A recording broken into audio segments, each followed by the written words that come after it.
حضرت سالم بن عبداللہ رحمۃ اللہ علیہ اپنے والد سے بیان کرتے ہیں کہ رسول اللہ صلی اللہ علیہ وآلہ وسلم نے فرمایا، عورت پردہ ہے، جب یہ باہر نکلتی ہے تو شیطان اسے مزین کر کے دکھاتا ہے، اور جب یہ اپنے گھر میں ہو تو اللہ کے بہت نزدیک ہوتی ہے۔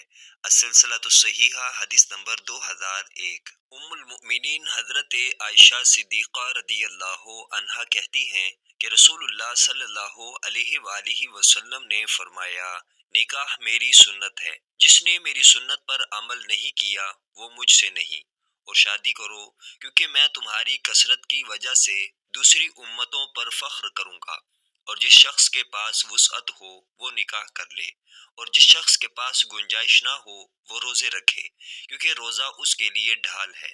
السلسلہ الصحیحہ حدیث نمبر 2007۔ حضرت عبداللہ بن عمر رضی اللہ عنہ سے مروی ہے کہ رسول اللہ صلی اللہ علیہ وآلہ وسلم نے فرمایا، اللہ تعالیٰ اس عورت کی طرف نہیں دیکھے گا جو اپنے شوہر کی شکر گزاری نہیں کرتی، حالانکہ وہ اس کے بغیر رہ بھی نہیں سکتی۔ السلسلہ الصحیحہ حدیث نمبر 2018۔ حضرت عبد مزنی رضی اللہ عنہ سے مروی ہے کہ نبی پاک صلی اللہ علیہ وآلہ وسلم نے فرمایا، بچے کی طرف سے عقیقہ کیا جائے اور اس کے سر پر خون نہ ملا جائے۔ السلسلہ الصحیحہ حدیث نمبر 2022۔